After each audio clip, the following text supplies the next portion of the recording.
My full name is William Darrell Morley, 100% English.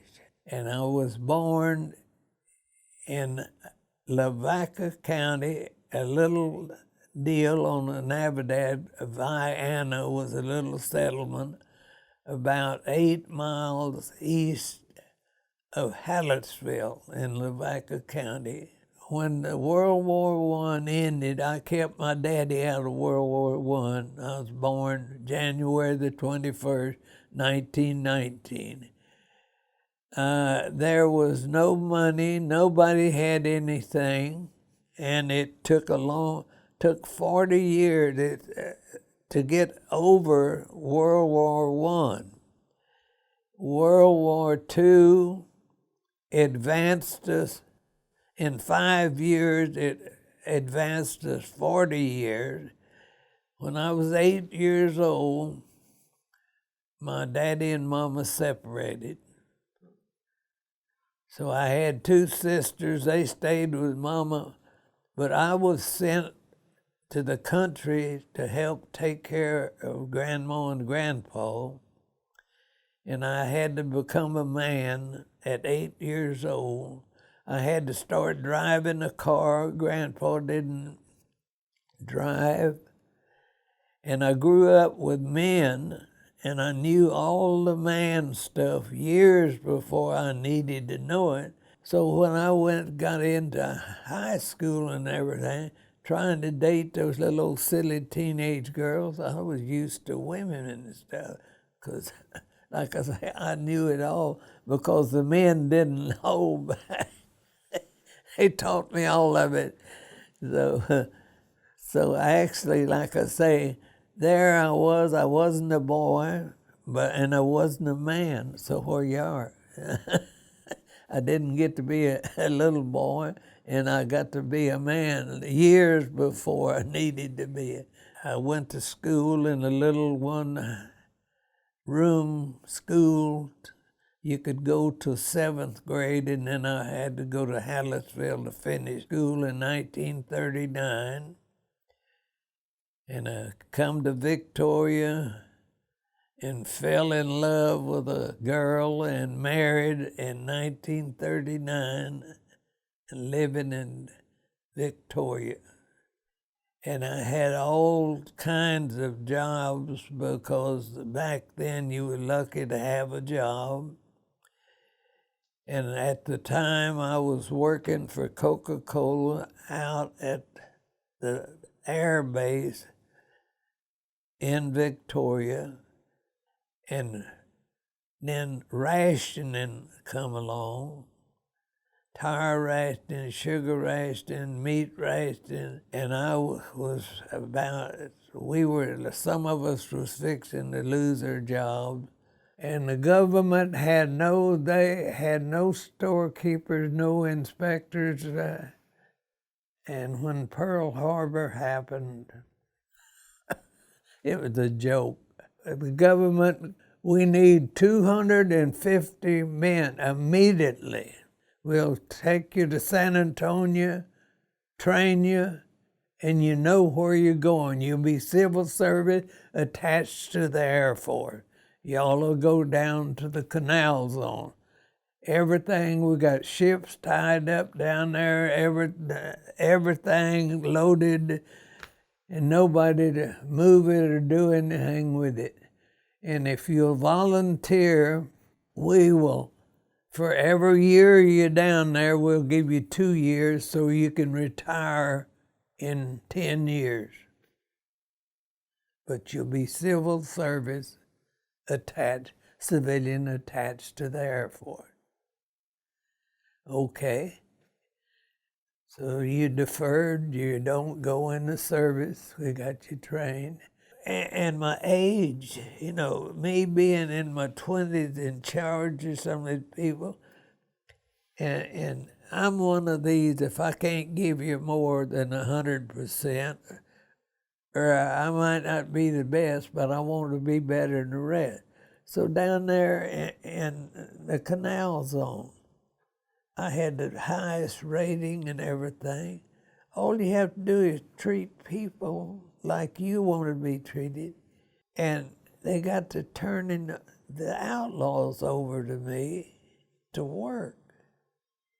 And hell, if you ever met anybody from the Bronx, New York, they turned two of them over to me. I said, now boys, I didn't ask for you. I'm going to put you in charge of shipping and receiving. I'm not going to be back in holding your hand. Yeah, I hope you're smart enough to know what's good enough for you. But I'll tell you one thing, you better not let me get gig. If I do, you'll be out in the jungle. And here they come with two old Army sergeants, and here's a draft dodger kid, that's what they call it, 20 years old. Man, I'm sorry. Okay, you boys, and the same story. You're in charge of my heavy equipment, lifters and all that. Don't let me come back here in the middle of the night and something, or get gigged.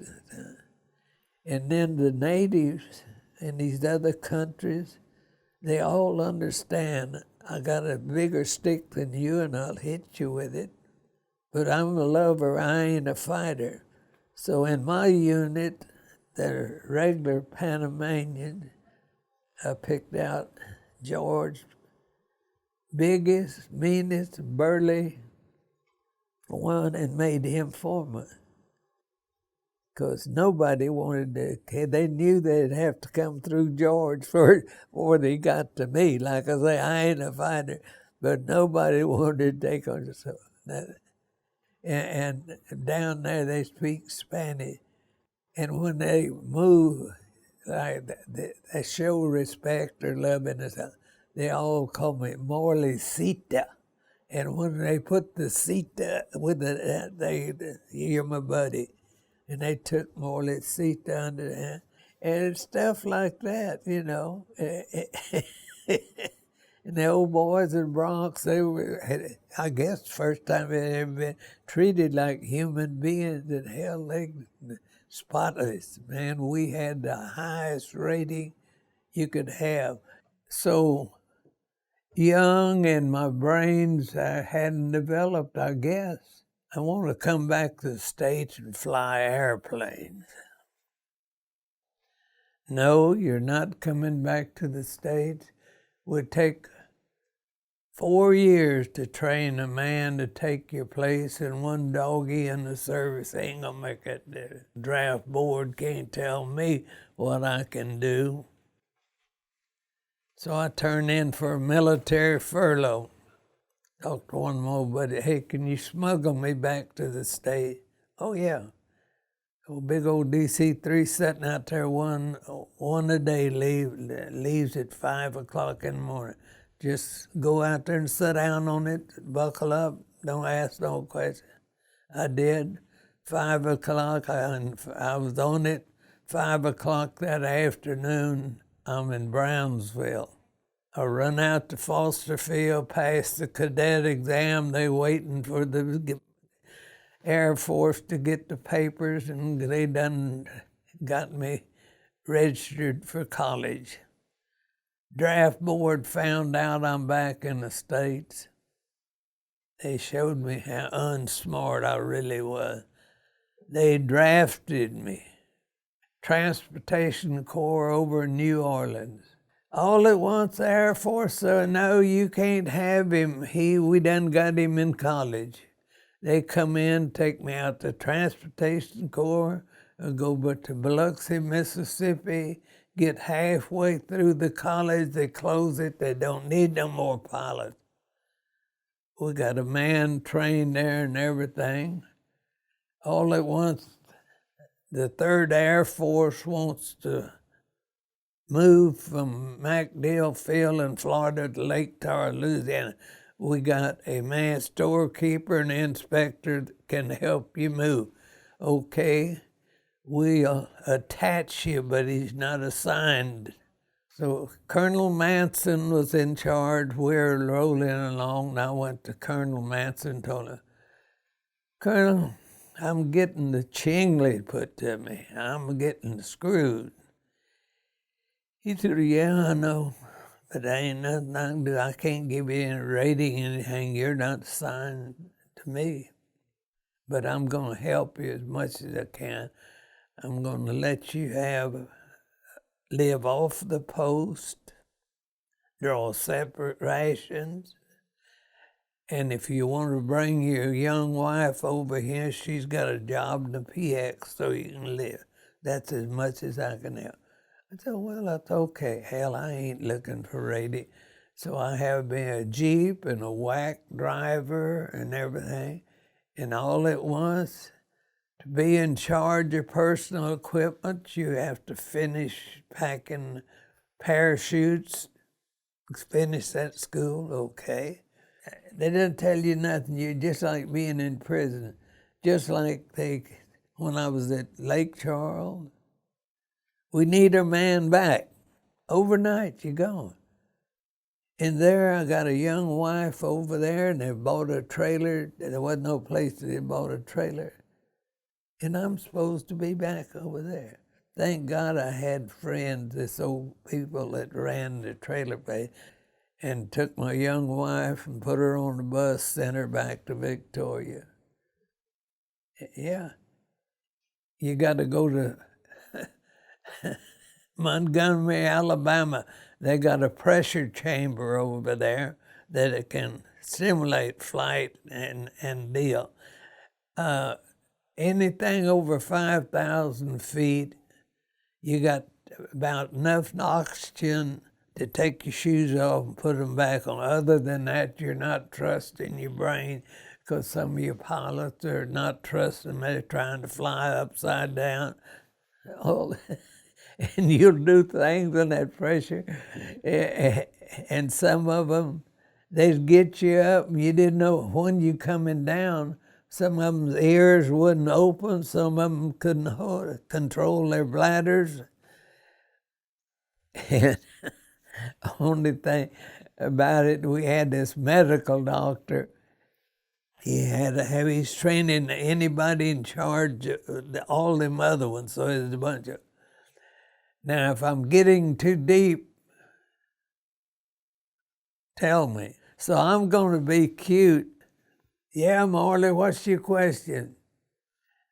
Captain, I'm confused. How deep is too deep? All the boys thought it was cute, but that captain didn't. So I finished that school and went back, and I'm clutching along. I'm charging everything. And all at once, well, y'all better be through with my man. We need him back to Biloxi, Mississippi. He's starting engineer gunners on B-29. That's how to repair flak holes and deals in flight. All at once, guess what? Halfway through that school, they don't need any engineer gunners there. B-29, we're getting more. All right. What we need is bazookas to shoot the tracks off of the tanks. You know, Hitler was big on tank. Okay, a bazooka is a shoulder launcher that you can shoot from your shoulder. You just shoot the tracks off the tank, okay? They train us I'm up in Baltimore, Maryland, waiting to go to European theater. All at once, Patton tricked the Germans and got our country back. Now, I don't need the boys over there. They're set up there with a damn bazooka, back across the United States to Pittsburgh, California. And you know where you're going. You go end up over in the Philippines, no roads, no nothing. There you are with a bazooka that's useless as tits on the borehole. They have to give you another weapon, and whatever you can carry on your back, that's what you got. And talk about values in life changes. I seen a time that I would shot you for a roll of toilet paper and a pair of dry socks. Your leather combat boots rot off of you. Go 30 days without a bath because the snipers are so bad. I didn't find anything I liked about them for that. I didn't know what war ain't bad. I didn't know what war was till you got in the infantry. Yeah, the Air Force, you go first class Pullman and everything, and they kind of babied you through it. But when you got in the bazooka deal and everything, you just a doggy there. They put a mortar in on you, the Japs would. They had knee mortars, they could shoot them things. And our government lied to you. They don't have this, they don't have that. Hell, some of our weapons, like I say, I ended up with BAR. That was a nice one.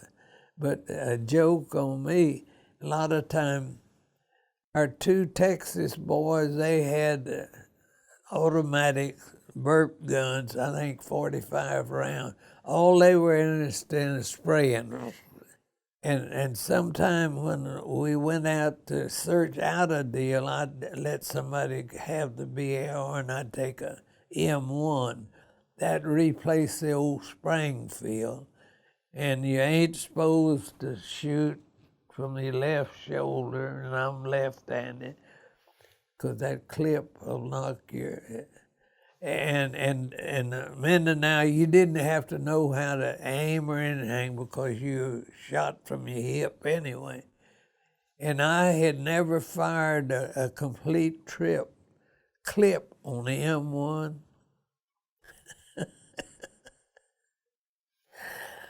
I come around the corner and a Jap come around the corner about the same time, and I was just a little bit flat. I froze on the trigger and put the whole clip right in his middle, and when that clip fell out, I was sure I was blown up. That's the loudest noise I think. I'm just sure that bound a piece to me somewhere. Because I never fired one in a full clip. Because I could take my BAR if they said, well, there's somebody there, which way did he jump? That's what all I needed to know, and I could put about 40 rounds just if he'd went that way. And hell, I'd just practice shot down the whole shack, you know, that.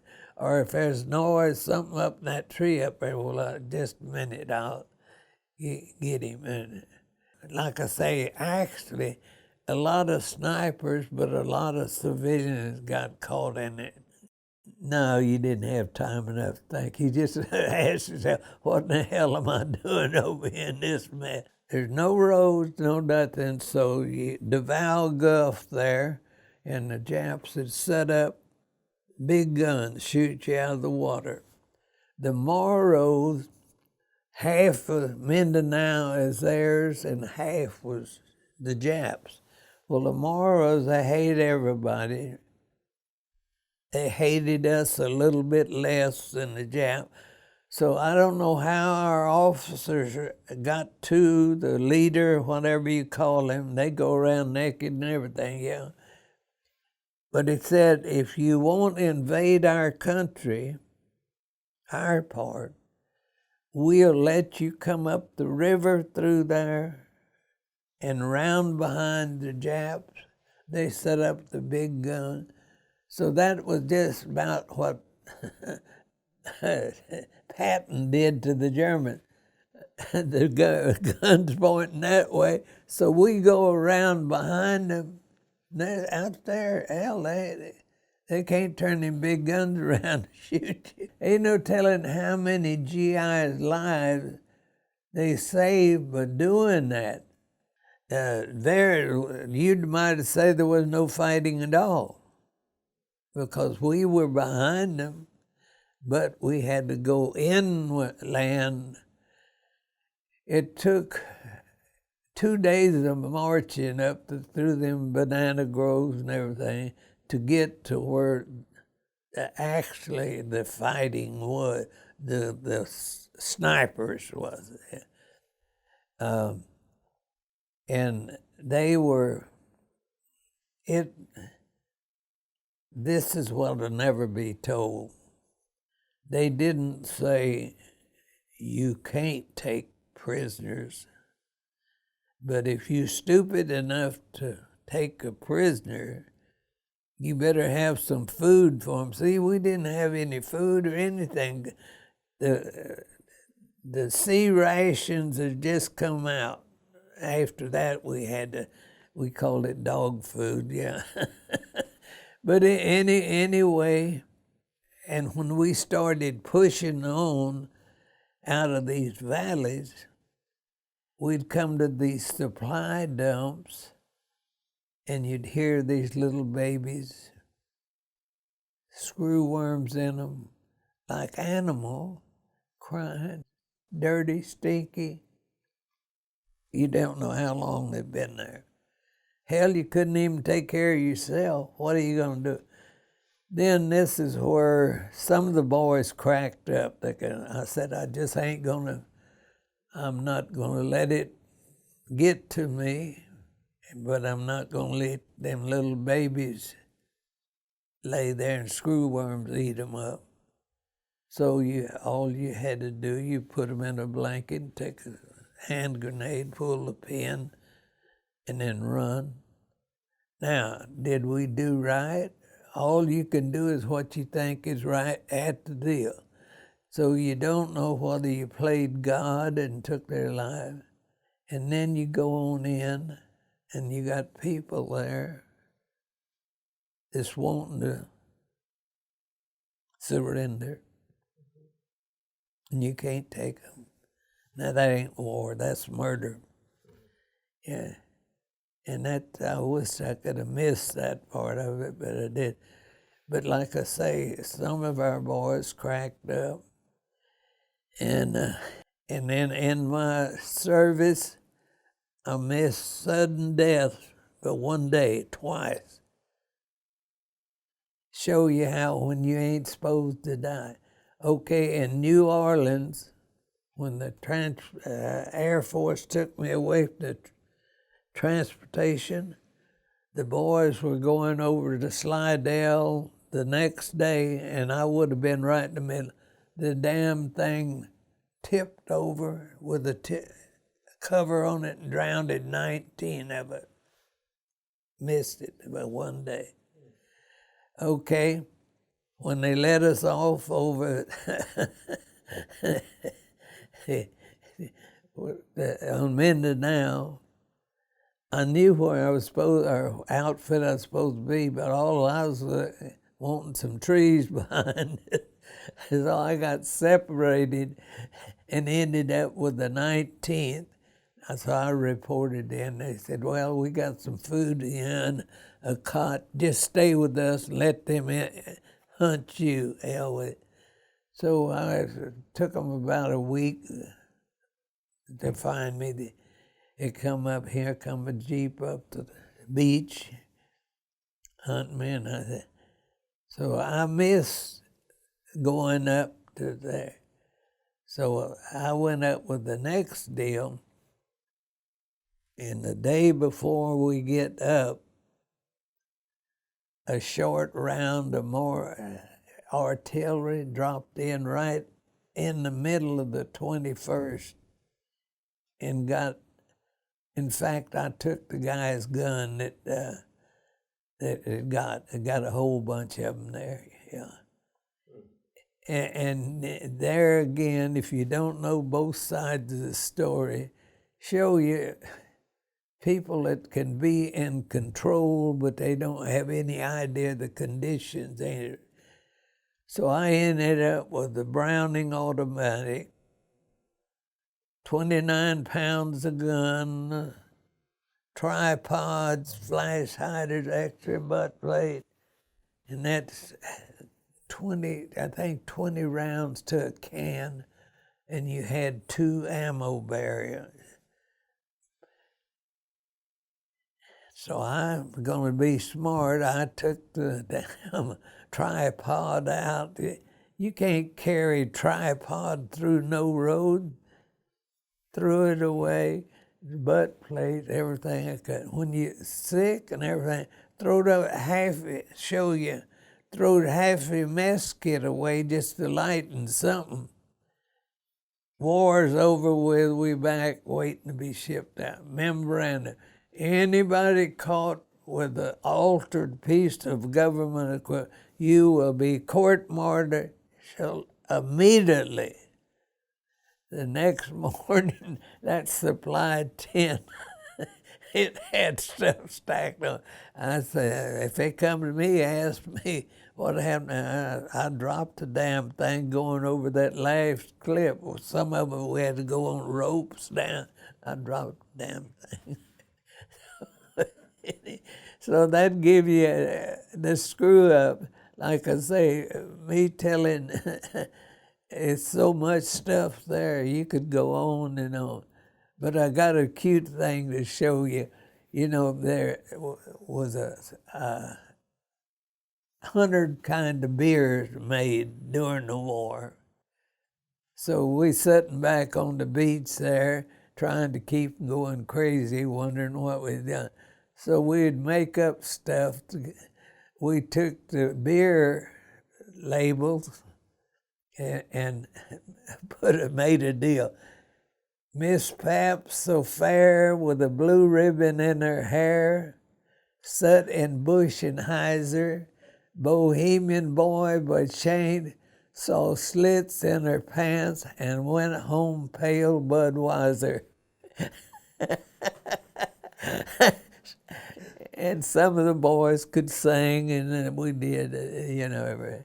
But anyway, the natives have give the boys 2 little monkeys, because they eat monkeys over there, yeah.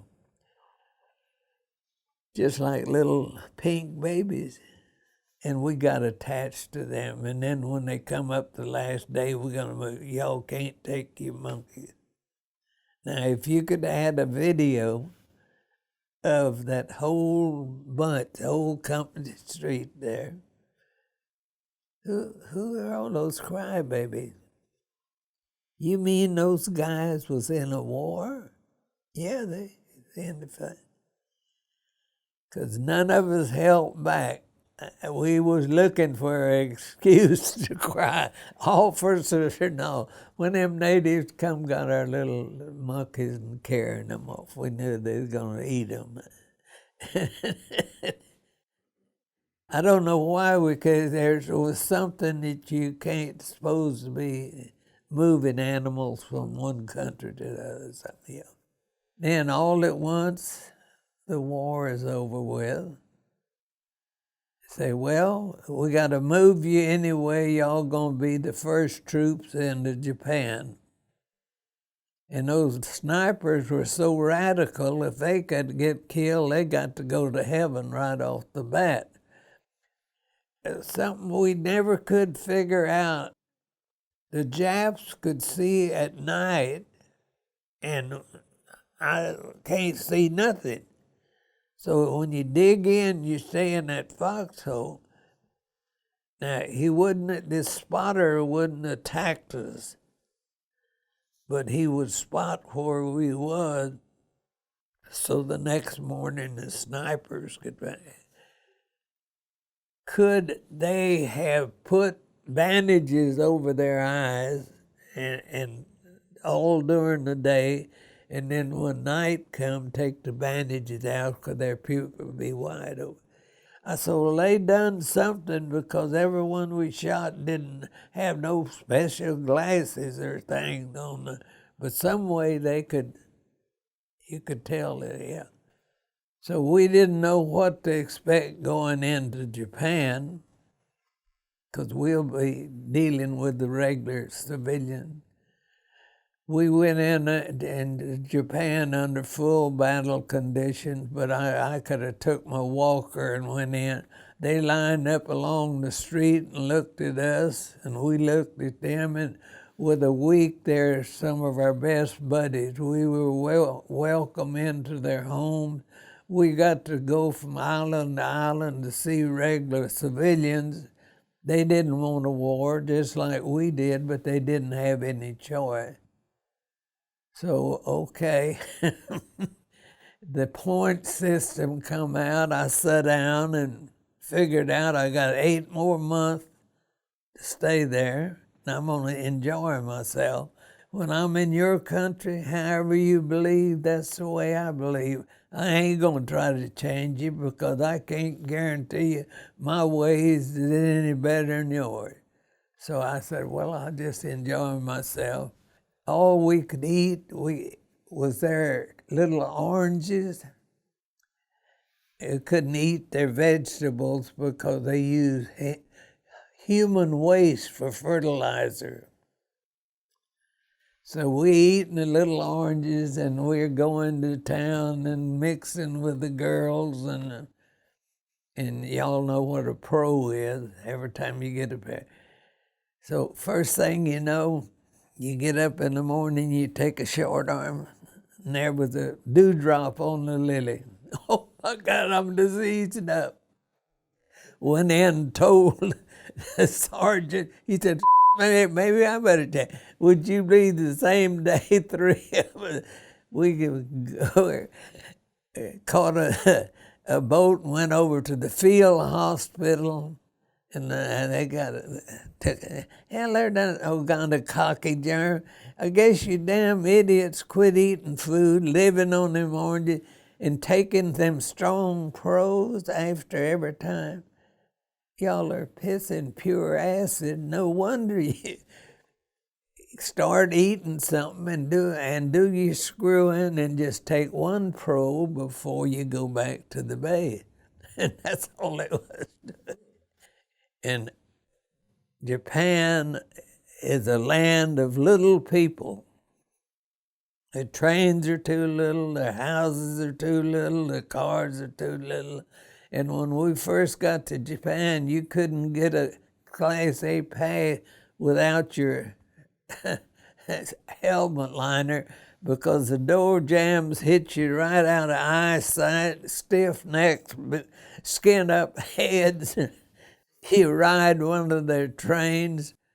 I can lay down in the seat across the aisle and my knees is against the seats on the other deal.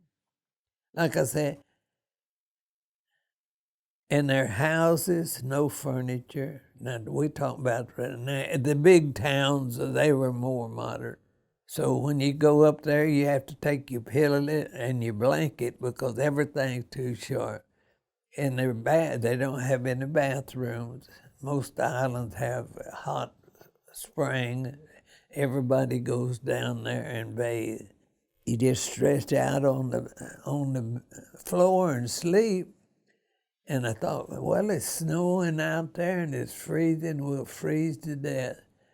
And all the heat I could see with a big charcoal pot, charcoal, and you sit around there.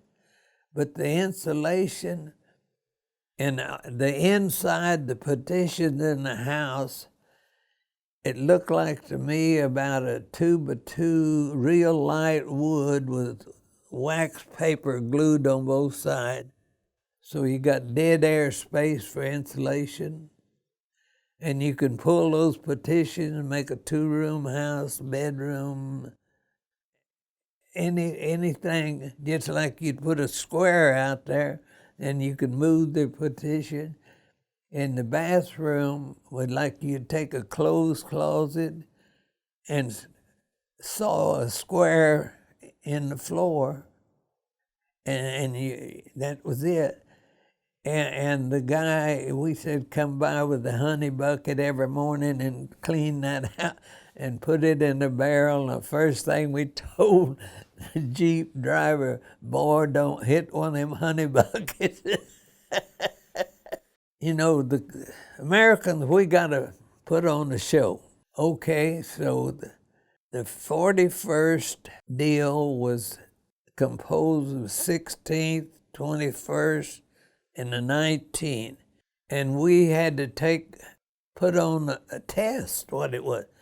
Whoever was the sharpest and the neatest and the way to tack and your boots and your tie.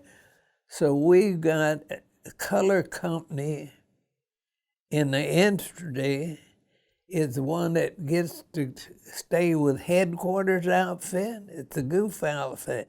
But we put on the parades and everything. And when the politicians come over to Japan, we line up 2 lines and have the car waiting and get them off the train in the car and reverse when they send them home. So we're color company, and when nobody's coming over, it's just a goof off deal, but we sharp. And my deal was platoon guide. We all had to put on parades, and I'm the one that sets the pace and marches in place and gets them around the corner and goes and put on the show. And when they ain't parading, we're just goofing, drinking.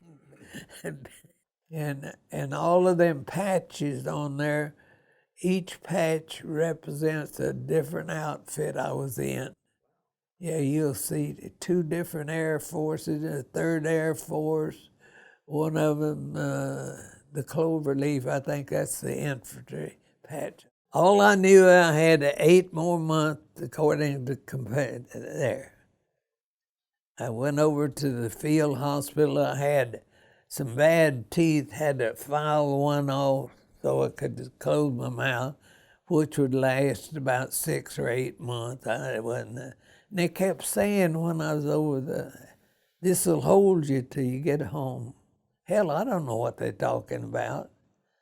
I get back, and within 2 weeks, I come in and I was upstairs getting some rest. Old man comes stumbling up the house, our captain. Damn, Morley, can you read? Yes, sir, I can still read. Well, sit up in this damn bunk and tell me what that says. It says you better have my ass on that train at 2:30 tonight. You're going home. I mean, so we go to Yokohama on the little train like I'm telling you about. They don't have any troops there, so they put, I think, 100 and something of us GIs and 138 war dogs. One of them old tubs that they made over in Port Arthur or something. It's cargo deal. And the damn thing, they're flexible, running about half out of water, and day after day, they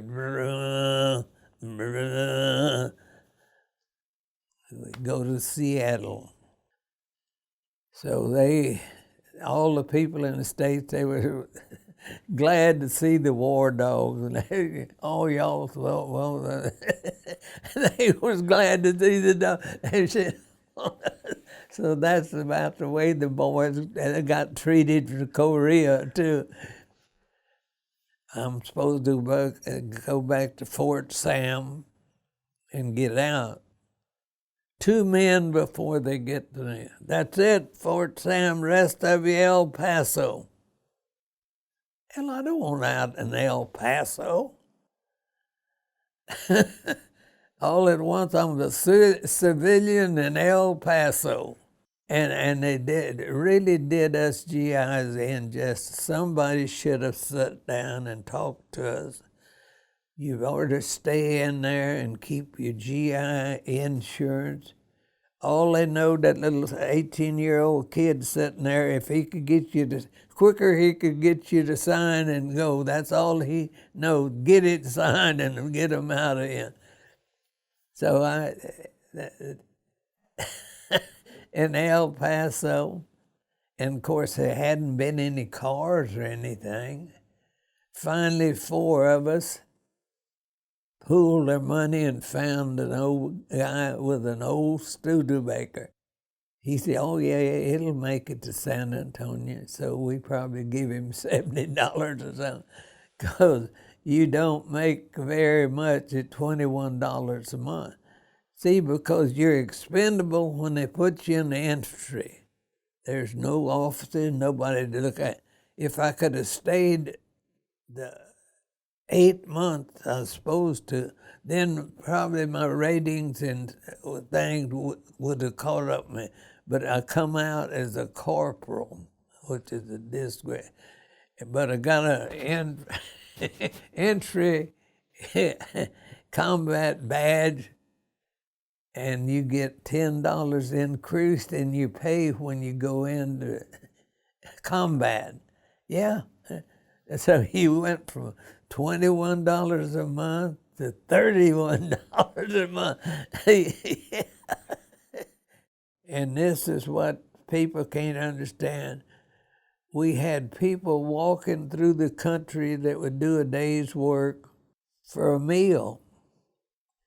Okay, so when we started getting jobs, the men made $1.95 a day, and us truck drivers, we got $2.95 a day. And room and board cost me, while I was staying, $15 a month, room and board. Of course, it didn't bother us too much, because if you never had it, you don't miss it. He thought that's the way it's supposed to be.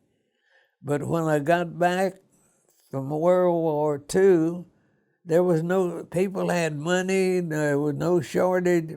Only thing there was shortage of, you couldn't get a car because there hadn't been any cars made since 1941 for civilians. So all you could do is get on the list for every dealer, and wherever your name come up first. Of course, a car back then, no air conditioner, no radio, no heater, no power brakes. And my first four-door sedan was a Hudson from Stockmeyer and Zeppelin, and I paid $750 for it. And a pickup ran, I think, $550. I had, for years, tried to figure out, when the Germans whipped us in the Battle of the Bulge, did we withdraw so fast that the Germans sucked on or followed, or was it planned? I couldn't get an answer. A few months ago, I was out, HEB, his cap on there, he was a man wheeling around a wheelchair. He come over and got to talking. It was Patton's son. And he said, no, Daddy said they had planned it, because he was sitting over here and had the 3rd Infantry with him. And soon as he figured they were far enough away, he can cut them off, he just wheeled in with his tanks, stayed up behind them 3rd Infantry, cut the supplies off, pushed them back. You can't fight without supplies. And he said, his daddy said he had planned it that way, because he was shrewd. We always said blood and guts, Patton, his guts and our blood. And our saying over in the Philippines was, stick with Mac and you'll never get back. The lady I was married to back then was been on a big oil lease, and they were exempt and producing oil. And they come to San Antonio and picked me up, and I stayed down there 8 months. They thought all we had to do is live with them. And I come through Victoria, and Stockmeyer and Zeppelin said, we're taking on a dealership, we need a parts man, would you come to Victoria? I said, well, I don't know. Yeah. Well, they said, well, I said, I need a car. We'll have your car. They found me a 1935 Ford. I rented an apartment and went back down to East White Point, told my mother-in-law and father-in-law I got a job. They got mad as hell. I damn why ain't our money and stuff. I didn't need any money. They had an extra car down there. And I got in trouble by getting, but anyway, I come to Victoria and did parts man and then salesman, everything, and stayed with them 25 years. And during that time, I got to tell you this part. My first wife, good old girl, fine person, she inherited the bottle. If you ain't ever tried to live with an alcoholic and a chain smoker, and I didn't do it. So after 33 years, I just throwed in the towel. The lady I'm married to now, she was working for the Buick dealership too. Little old cute thing, could almost hold her in my hand. We got to going to eat lunch. Finally, I just told him, that, "Well, Bill, how did you propose to Linda?" I just put it on. I said, "Well, baby, I tell you what. I think I've found a pair of pants with a zipper that'll stay up, and you know what I've been and done. So, but if you want to take a chance, Tom, maybe let's get married." Okay. Told him at the dealership, we're going to get married. This one guy, "Well, Bill, I'm going to congratulate you and Linda, and then I'm going to get away from you real fast." Why? There's bound to be some mental institution y'all escape from, and I don't want to get caught under the net when they throw it over you. Why? He said, "Y'all asking for trouble. It can't work. Bill, you're 53 years old and she's 22 years. There's too damn much space in there." But we didn't listen to him. June the 4th, 1943, Linda and I went to Ada, Oklahoma, and got married. This June will be 43 years, so I guess I ain't gonna worry whether it'll work or not. Because nothing's been normal in my life.